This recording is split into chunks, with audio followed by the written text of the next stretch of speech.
ആരോരുമില്ലാത്ത എനിക്ക് സ്നേഹം തന്ന നന്മയുടെ മനസ്സുകളെല്ലാം എന്നെ പിരിഞ്ഞു പോവുകയാണ്. ഞാൻ സ്നേഹിക്കുന്നവരൊക്കെ എനിക്ക് തിരിച്ചു തരുന്നത് ദുഃഖവും ശിക്ഷയുമാണ്. ഇനി വയ്യ ഫഹം. താൻ ഇത്രയേ ഉള്ളൂ പണിക്കരെ, മനസ്സിലായില്ലേ? തന്നോട് മര്യാദ ഭാഷയിൽ സംസാരിച്ച എന്തുകൊണ്ടാണെന്നറിയാം? എന്നെ നശിപ്പിക്കാൻ താൻ പൈസ തന്നെങ്കിലും ഏതെങ്കിലും തരത്തിൽ അത് എനിക്ക് ഉപയോഗപ്പെട്ടു. അതിന്റെ നന്ദിയുണ്ട്. താൻ തന്ന സ്വർണവും പണവും ഏതെങ്കിലും നല്ല കാര്യങ്ങൾക്ക് ഞാൻ ഉപയോഗിക്കും. പക്ഷെ തനിക്ക് തരില്ല. അപ്പൊ താൻ പണം തരില്ല? ഇല്ല. പക്ഷെ ഇതിന് തന്നെ കരയിപ്പിക്കും. അതിനുള്ള വകുപ്പ് എന്നെ അടുത്തുണ്ട്. താൻ നോക്കൂ. പണിക്കരെ, ഒരു ജന്മം കരയാനുള്ളത് മുഴുവൻ ഞാൻ കരഞ്ഞു കഴിഞ്ഞു. ഇനി താനായിട്ട് എന്നെ എന്ത് കരയിക്കാനാ? അതുകൊണ്ട് തന്നെ കൊണ്ട് എന്ത് ചെയ്യാൻ കഴിയുമോ താൻ അത് ചെയ്യേ.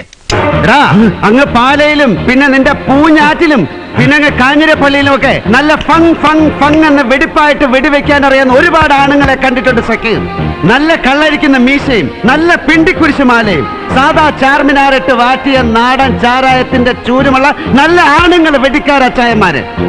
ആനയുടെ കൊമ്പ് വേണോ, ജീവനോടെ പിടിച്ച് റോസ്റ്റ് ചെയ്ത കടുവയുടെ കിഡ്നി വേണോ, കുട്ട വേണോ എന്നൊക്കെ ചോദിച്ചുകൊണ്ട് സക്കീർ ഹുസൈനെ കാണാൻ വരും. വേണമെന്നൊന്ന് മൂളിയാ മതി, അപ്പ കൊണ്ടുവരും കിഡ്നി. നല്ല അപ്പന് പറഞ്ഞ വെടിക്കാര്. അവസാനം എന്താടാ ബാക്കിയാവുക? ഇത്തിരി പ്രഷർ, ഇത്തിരി ഷുഗർ, പിന്നെ കണ്ണടയണ കാലം വരെ പുറത്തേക്ക് നോക്കിയിരിക്കാൻ വീടിന്റെ പൂമുഖത്തുതാ ഇതുപോലൊരു ചാരുകസരി. പേടിയാവണടോ അമ്മേ.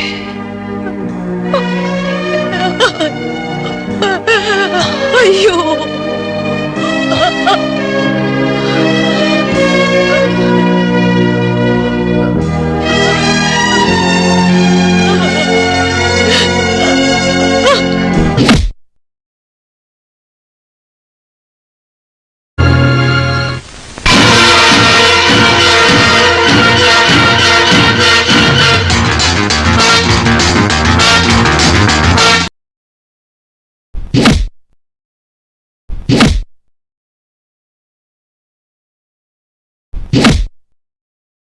എടോ സ്വാമിനാഥൻ, കാലിത്തീറ്റ വിഴുങ്ങുന്നവൻ, പീരങ്കി ഉണ്ട വിഴുങ്ങുന്നവൻ, ഹൈഡ്രോ ഇലക്ട്രിക് പ്രോജക്ട് വിഴുങ്ങുന്നവൻ, ഖജനാവ് വിഴുങ്ങുന്നവൻ, അങ്ങനെ ഒരുപാട് ക്രിമിനൽ നേതാക്കന്മാരുള്ള ഈ രാജ്യത്ത് അവർക്ക് കൊടുക്കാൻ നിങ്ങൾ ധൈര്യപ്പെടാത്ത ഒരു തിരുവാഭരണവും സക്കീർ ഹുസൈന് വേണ്ട.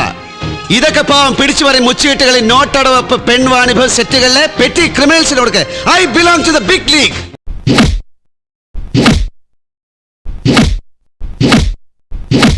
ആയുസിന്റെ 10-22 വർഷങ്ങൾ മറന്നിട്ട് നാളെ ഞാൻ പോവാ. കള്ളം പറഞ്ഞിട്ടാണെങ്കിലും കരഞ്ഞിട്ടാണെങ്കിലും അമ്മ എന്നെ തിരിച്ചു വിളിക്കരുത്.